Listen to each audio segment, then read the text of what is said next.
Hello viewers, আসসালামু আলাইকুম ওয়া রাহমাতুল্লাহি ওয়া বারাকাতুহু। কেমন আছেন সবাই?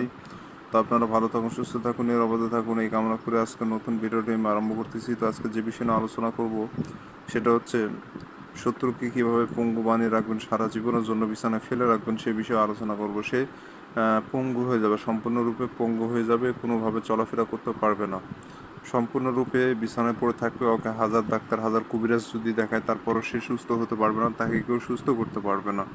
তো এটা কিন্তু পরীক্ষিত তদবির, হাজার হাজার মানুষ এই তদবিরের উপরে কাজ করে সফলতা অর্জন করেছেন, যার কারণে সেই তদবিরটা আপনাদের মাঝে উপস্থাপিত করতেছি।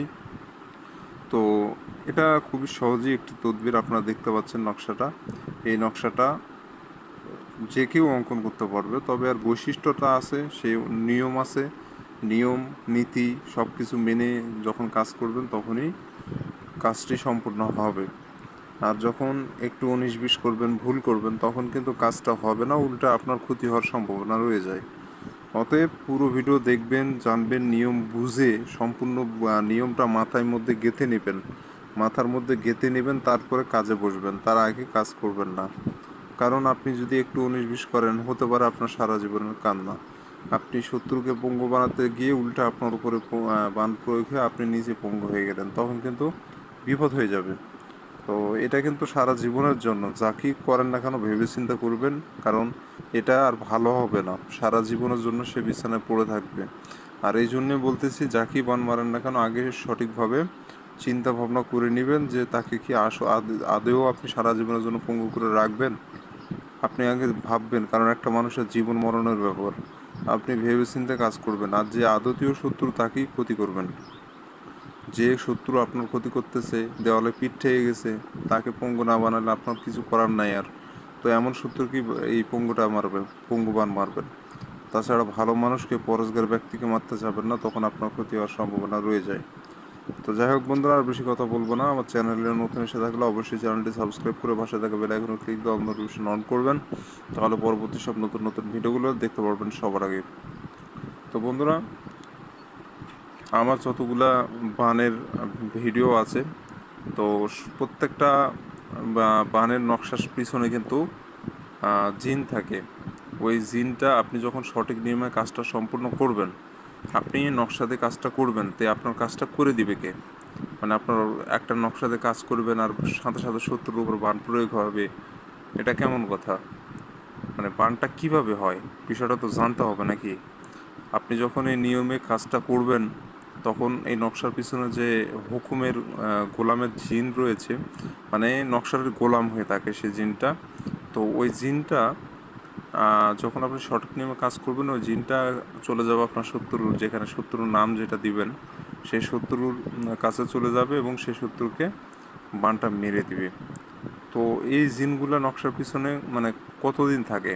তো প্রত্যেকটা জিনের ওয়াদা থাকে, কেউ থাকে 100 বছর, কেউ 150 বছর, কেউ 50 বছর, মানে এক একটার মেয়াদ আছে। সেই মেয়াদ যখন পুরে যাবে, তখন ওই জিনটা নকশার পিছন থেকে চলে যায়, তখন ওই নকশাতে হাজারবার কাজ করলেও কাজ হয় না।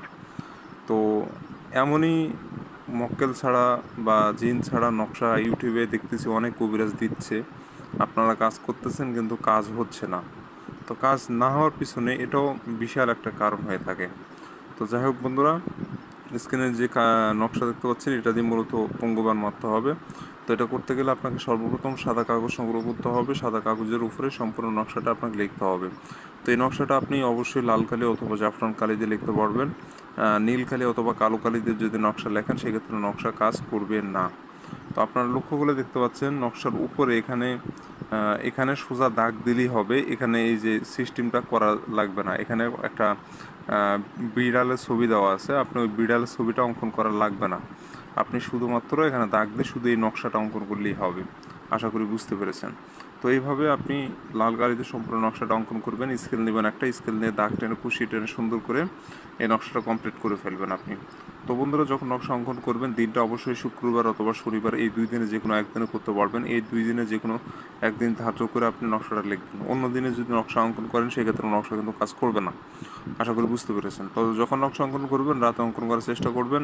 আর যখন নকশা অঙ্কন করবেন, আশেপাশে যেন কেউ না থাকে, নিরিবিলি জায়গা বসে একাই বসে একাকি বসে সম্পূর্ণ নকশা আপনাকে লিখতে হবে, কমপ্লিট করতে হবে।